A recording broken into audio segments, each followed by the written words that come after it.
Clap your hands, all ye people. Shout unto God with the voice of triumph. For Yahuwah Most High is terrible. He is a great king over all the earth. He shall subdue the people under us, and the nations under our feet. He shall choose our inheritance for us, the excellency of Jacob, whom he loves, Selah. God is going up with a shout, the I am with the sound of a trumpet. Sing praises to God, sing praises to our King, sing praises. For God is the King of all the earth. Sing ye praises with understanding. God reigneth over the heathen. God sitteth upon the throne of his holiness. The princes of the people are gathered together, even the people of God of Abram. For the shields of the earth belong unto God. He is greatly exalted. Yes, all praises, all praises. Deliver me from the hands of evil spirits who have sway over the thoughts of men's hearts, and let them not lead me astray from thee, my God. Establish thou me and my seed, that we go not astray henceforth and forevermore. Jubilees chapter 12 and verse 20. We just read from Psalm 47 and Jubilees chapter 12 and verse 20. Yes, good morning, good afternoon. Yes, he says praises, sing praises, sing praises, sing praises.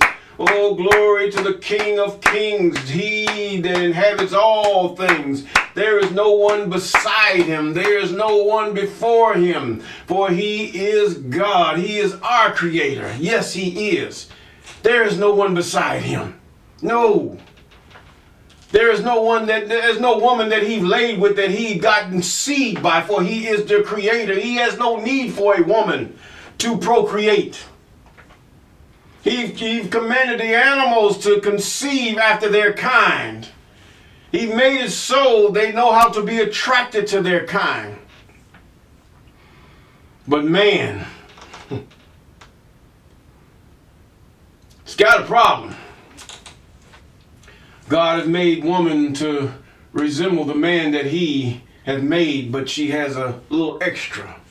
A little twinkling of the eyes and the breast and just the way her body is configured, not only to attract the man, but also to conceive of the man and bring forth mankind, man after his kind. Even the man, the male and the female which to reproduce and keep the male, even those who would help the male, plenteous in the land. Yes, we thank God for all that he's done. We thank him for his mercy. We thank him for his favor. Yes, favor. They say grace, but it's all old English, really. We have to fight through. If you can learn another language or a language that was similar, I mean, there are other languages other than Latin. There's other languages other than Hebrew that are more similar to Hebrew than the Hebrew we know is. They say it's the perfect language. Is it? Is it really Hebrew? Is it really the language that they spoke back in the time of getting off the ark that saved the 8 from destruction? So when we speak of salvation, we have to think in terms of now. Save me. When you have financial troubles, oh God, I made this bill with this house. Yes, I did. My job, I don't see how it happened, but my job got rid of me, or they got rid of me because of some issue that they had with me, or some issue that have happened that they misunderstood. Now, God, we ask you to deal with us. Now, we have another deal here. We have to say our sickness. Yes, I've eaten wrong. I have not eaten the things that you have caused me to eat. All my life, you say I've eaten pork and chicken and all kind of scavengers, animals and fish without scales and those things that were unclean before you. See, when you begin to pray and ask God to heal, you have to hold up to him his word. If you've been eating right before the Most High as he commanded, he has no choice but to heal you. See, you got to do this thing right. You can't just, God's word, his word. He knows his word. He knows you've been eating according to his commandments, statutes, and ordinances. He knows you've been doing these things with your children, teaching them and loving on your wife, man. Because the Bible really mostly is toward you, man. You rule your home. Now, I ain't talking about no because you the mustiest and stankiest man there is. You rule the home.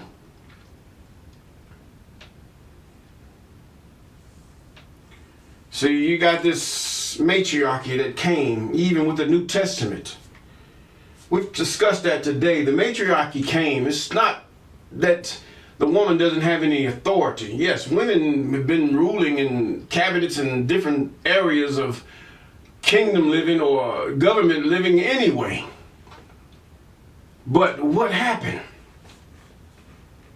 See, this Mary, the matriarchy been trying to get in ever since the beginning. Emasculate the man.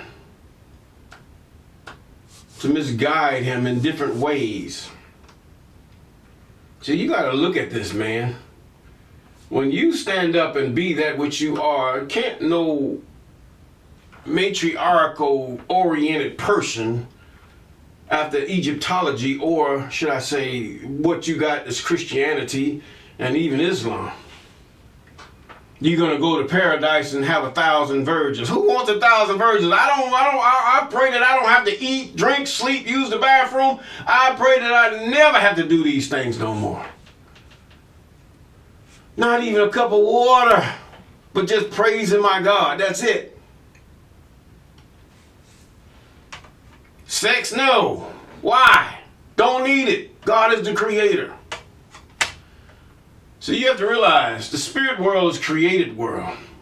It wasn't done by begetting. Begetting is an English word. It means God had sex with something, or the spirit that God had overshadowed Mary had sex with something.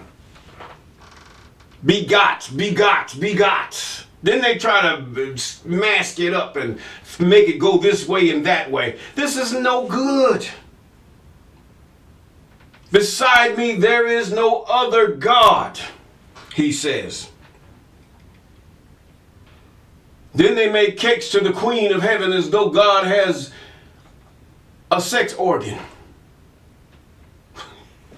How foolish can we be? Now they come up with this Mary and this Isis and this Jesus and your king. The man, even after the time when they rejected God and said, we want a king after. This is, it don't just have to be the people that were there. It could have been the people who are the darker hue that done this. Made up this lie. Whoa, no, you are the one that need to take the red pill, my friend. Because you are caught in a bad matrix before the Most High. This is his curse. Of Deuteronomy chapter 28, because you renege and you still follow after those things that your ancestors have done. Somebody told me before, well, your ancestors should help you in all this. I said, their ancestors can't do nothing. What can the ancestors do? They're nothing. They're dead. From my mama all the way back, they're all dead. What can they do? If anything, they could write a book or write a essay or something to leave me before they die, that I might read it and be guided by it. That's all they can do. For even that we know there's a gulf between them. Even according to the book of Enoch, there's a gulf between them and those who are righteous, who were redeemed in righteousness, and those who died in sin. There's a gulf between them. So apparently whoever got to this point where he got to it with Isis read the book of Enoch. That book was out before then. That book was out. They understood it. Until the matriarchy took over. The spirit. It's not just, it's a spiritual thing. And it's according to Deuteronomy chapter. See, a lot of evil that happened to us. See, I'll often tell you, evil. What is evil? Evil is something coming against you and your agenda. That's evil. An evil man that comes against the agenda of the poor, it can be evil that somebody warns the poor of his evil. It's evil to him. Do you understand me? But let us continue. I can keep going. I can keep going. I can keep going. Yes, but either way, I pray that you get this. You get it. What you have is you have a perverted thing going on, even from the time of Eve. God understood, not only God, the test to see how weak man, what would man do if I gave him a woman and he fell out, would he choose me over her? This was the whole thing right here. He knew the woman was going to fall. But the sin and the consequences landed on Adam because he knew better, the strong man. Doesn't matter if you lose your wife, girlfriend, or whatever. If you stand up for what is right, let him go. God understands what he has for you, and he will bring another along that will concur strongly and follow after that which is right before the Most High. Let her go. And woman, if he is that foolish, let him go. If he wants to walk out, let him go. You have eternity to spend. You just don't have time with this. You have your life that you have right now. And I ain't talking about, I'm talking to anybody. And spouse to anybody. You have your life today. You have your life right now. I'm not talking about a life where you want to spend and lavish things and all this stuff. I'm talking about a life of happiness with your children, with your relatives and your husband, and figuring things out together and doing and working together and doing things and helping each other. This is what we're talking about. This, whether you're many wives or one wife to this man, or whether you one husband and have many wives or one husband with one wife, doesn't matter. You come there to help fulfill the other's life. And if they want more than what life and anybody can provide, let them go. Selfish. But either way, don't even entertain it. Just let them go. We're in 2 Samuel, the book of 2 Samuel. I can talk on, but we're going to get through this. The book of 2 Samuel, chapter 18. Yes, chapter 18. And we also notice that God delivered. He had mercy upon David. Now, the time of God was dealing with David to show him the grossness. And because you have to realize, Saul was anointed king. David respected Saul because of his position given to him by God. Okay? And Saul did receive many mercies from the Most High. He sure did. He received enough mercy where God even allowed Samuel to come up through a necromancer. Most of it is nothing but trickery. And tell him, you just messed up, Saul. You're going to die. But the fact is that David respected whom God had chosen. But now this Absalom, he did not respect his father at all. Although this spirit got upon Absalom, and Absalom did that, he should have done what was right, which was he caused his brother, he demised his brother Amnon because his brother Amnon forcefully violated his sister. And this is acceptable in the sight of the Most High. I'm not talking about if your brother or your sister sit up there and shot somebody and killed him, and then they come back and kill your brother or your sister. The fact is, that has nothing to do with it. We're talking about malice. Matter of fact, if you do that, God will send one after you and your whole seed and family will be wiped out. Over time, yes, wiped out totally.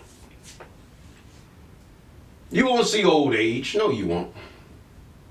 because you went against the commandment statutes of the Most High. Your brother, your sister, your friend, or whatever had caused the death of someone through malice, murder. God doesn't go along with that. He doesn't go along with that at all. And that is the death penalty, as speedily as it should come upon witnesses. Because today's witnesses in today's society, especially when you're dealing with a myriad of people, different orientations, the major party is going to vote. If it's their people, they're going to vote in favor of their people, whether they're right or wrong, or at least attempt to. This is why I said what I said. There's no way two people like that can ever be together or live in harmony. There's no way. Not when you got Satans and you got people that have grown up and been taught all kind of lies and fables about themselves and about the other people that live right next door to them because they're of a different color, hue, hair texture, fat, skinny, whatever. It doesn't matter. You cannot live together because of the devils and the parents that have been deceived by the devils, and not only that, going to school as a child and the devils just getting along with innocent children, silly as they are. And they become bullies and, I don't like him. He's a darky, or he's too fat. Look at his hair. He's a half-breed. Nah. God don't work with that. So therefore it's best that men and women stay in their lane, period. But this will continue. This will continue, even as foolish as it is. A baby cannot dictate or do what it decides. If it's born, that baby cannot choose their parents, whether they be of two different nationalities. There's no such thing as race. There's only the human race. And we're all racing against each other for selfish reasons. But nevertheless, in verse 18, verse 1, 2 Samuel chapter 18, it reads, "And David numbered the people that were with him, and set captains of thousands and captains of hundreds over them." See, there was a number of people that followed David, even in his exile, because of Absalom, which the majority of Israel followed after Absalom because of his good deeds toward them. Yes. "And David sent forth a third of the part of the people under the hand of Joab, and a third under the hand of Abishai, the son of Zeruiah, Joab's brother." And these were some very valiant men, battle hardened. Wouldn't even blink at you if you went the wrong way according to the law. "And the third part under the hand of Ittai, the Gittite.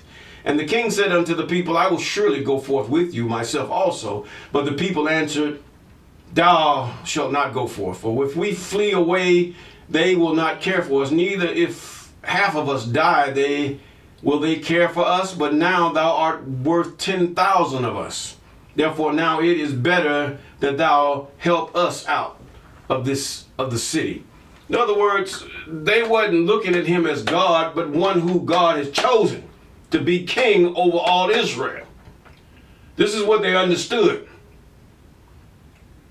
No, they didn't do that. He wasn't elected by people. He was placed there by God from his youth as a successor of the one that was originally placed there, even Saul. Even in his foolishness, God had mercy upon him, even the sure mercies of David, yes. He could have been sincerely demised by his own son Absalom, whose heart changed. In other words, once you have done your campaign, once you've done the things that you're supposed to do, why are you going forward because you have all this support and doing that which is evil, trying to justify it before the people? He killed his brother Amnon because of his sin. He was the seeker of blood, even as it was said by the woman who went before David and sold him that, and David was okay with it. But Absalom had to let it go further, being deceived. But this is also part of God's punishment toward David. Now, But the people answered, thou shalt not go forth. Now, verse 4, and the king said unto them, what seemeth you best I will do. And the king stood by the gate, or the door side. And all the people came out by hundreds and by thousands. I mean, a lot of people. And the king commanded Joab and Abishai and Ittai, saying, deal gently. No word, deal gently, for my sake with the young man, even with Absalom. He said, now, don't kill him. See, even David, we even respect Absalom because Absalom was his seed. Deal gently with him. And all the people heard when the king gave all the captains charge concerning Absalom. In other words, just capture him. We're gonna deal with him after that. So the people went out into the field, but one thing he forgot, that God had a plan anyway. Because what? Touch not my anointed, do my prophet no harm. Who was the anointed of the Most High at that time? Even King David. Yes, regardless of what he did. But there was a point Absalom just would not stop. Now, so the people went out to the field against Israel, and the battle was in the woods of Ephraim. That's just like you can say, let's go to not Little Rock, but Tulsa. The little girl sit up there, she hollered. And, you know, they put the boy in jail or whatever, and the people come to get him out, or however that story goes. But the people went too far. The white people of that part went too far. As the part of exclamatorily displaying their anger toward the success of the black people who had no other choice but to prosper amongst each other. You know, God's going to visit that. You might get away for a little while, and you might die and go and say, oh, we defeated, where is their God, and all this. But God's going to get it. Your offspring, you forget you had children. Or you are the children of them that done such things. And they're going to have children. Somewhere those children's going to rise up and curse the very ones of their grandparents and all this that have caused all this havoc and caused the wrath of the Most High to come upon them. They're going to curse bitterly with blood flowing from their skin and their heads. Blood flowing.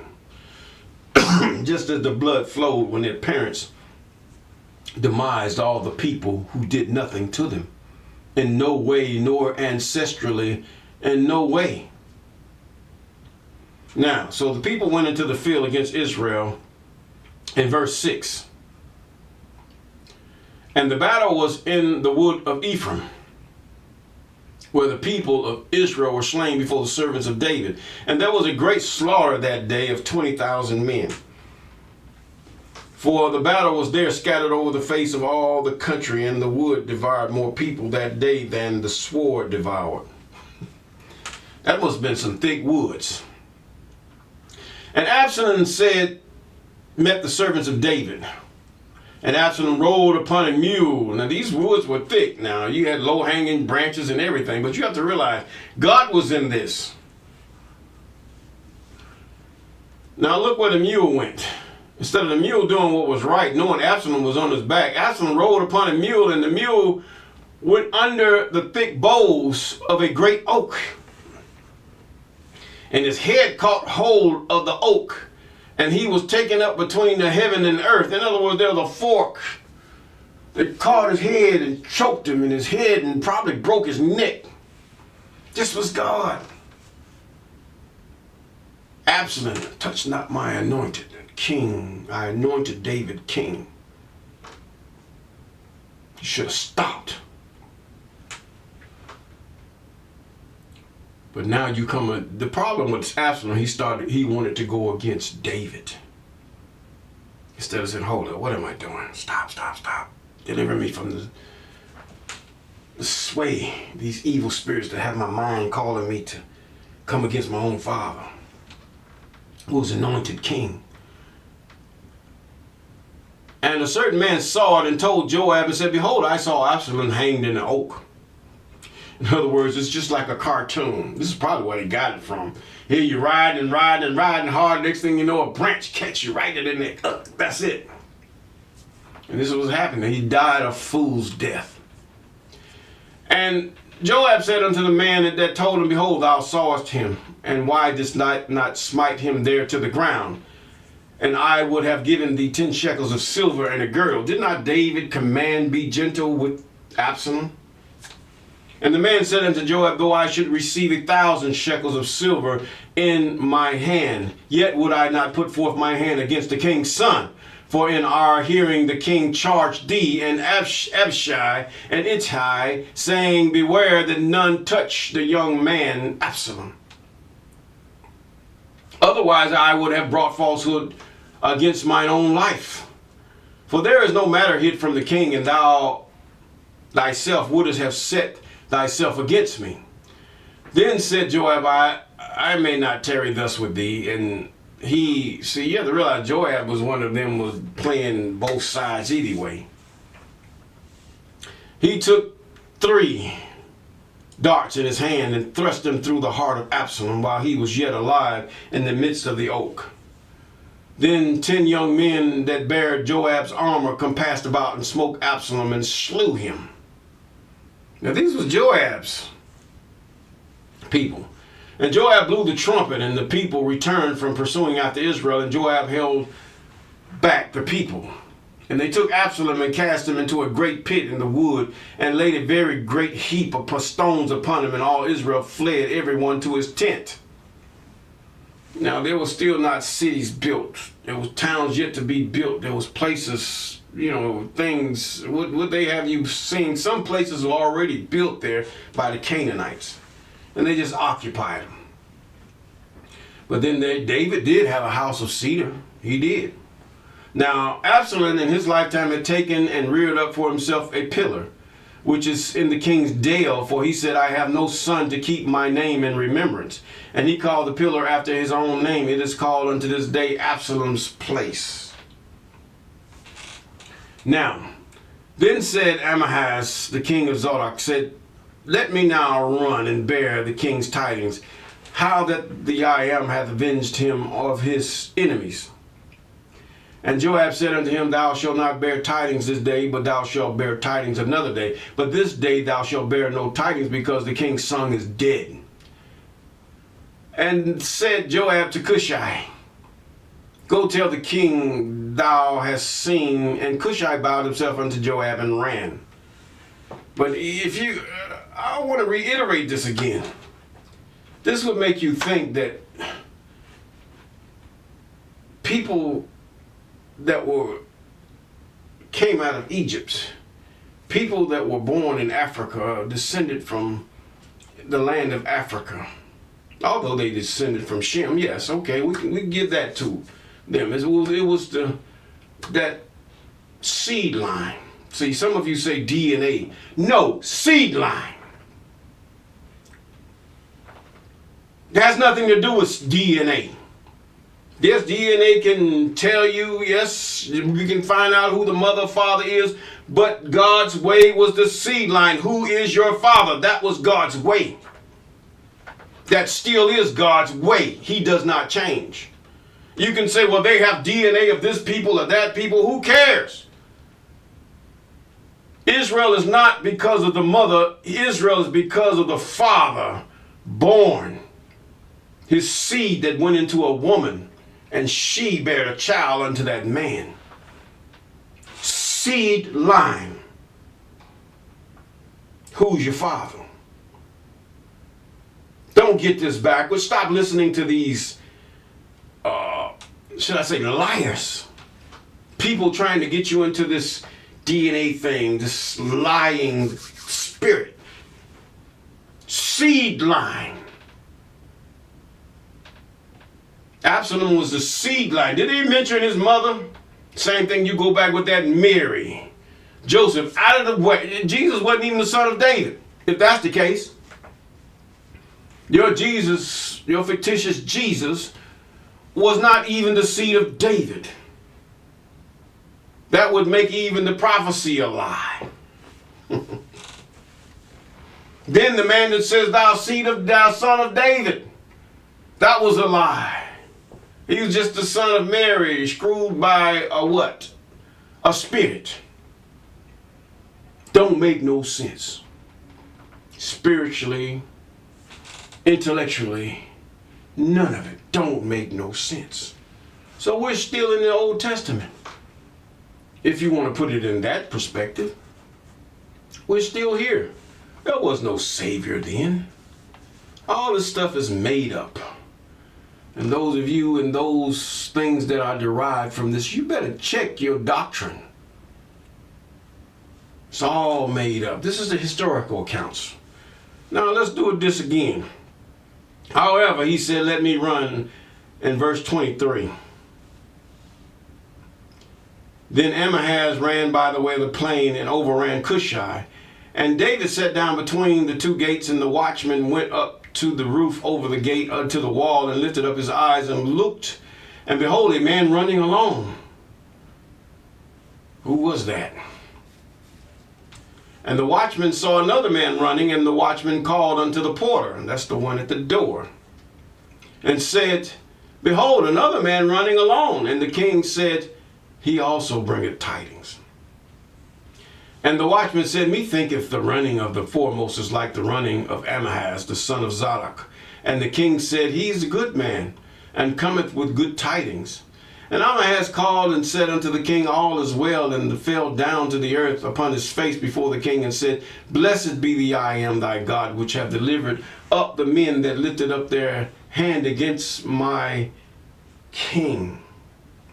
And the king said, is the young man Absalom safe? And Ahaz answered, when Joab the king's servant and me thy servant, I saw a great tumult, but I knew not what it was. And the king said unto him, turn aside and stand here.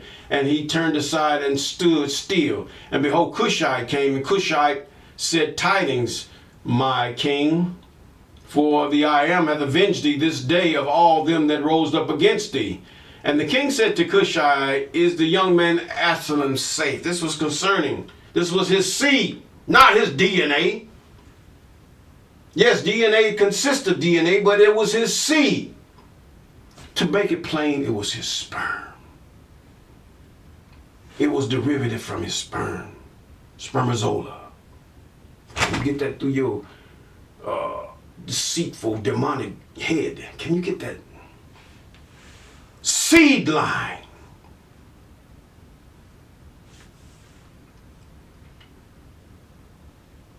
See, there's no way you could get to Ethiopia and say those kings that were after the line of Solomon was Solomon, except for it came through his seed line.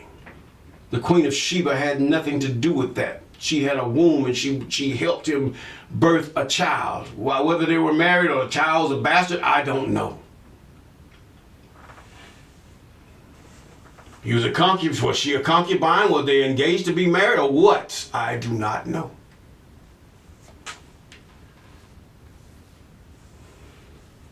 And the king said to Cushai, is the young man Absalom safe? And Cushai answered, the enemies of my lord the king and all that rise up against thee do to do hurt thee, and be as the young man is. And the king as much moved, and went up to the chamber over the gate and wept. And as he went, thus he said, oh, my son Absalom, my son Absalom, would God I had died for thee. Oh, Absalom, my son, my son. Yes, he was very distraught over Absalom. Just as he was distraught over Saul, his friend, and even his friend, the son of Saul. David was not only a valiant man, but he was also a tender man. According to this narrative, yes. But yet alone we say, touch not my anointed, neither do my prophet any harm. And with that, you will have those appointed by God. I ain't talking about no churches. Your gift really will make room for you. Your appointment is evident before all people, whether they acknowledge it or not. And can no man take that appointment from you? Whether you have one person listening or millions, doesn't matter. Your appointment is evident. And with that, we're going to say peace.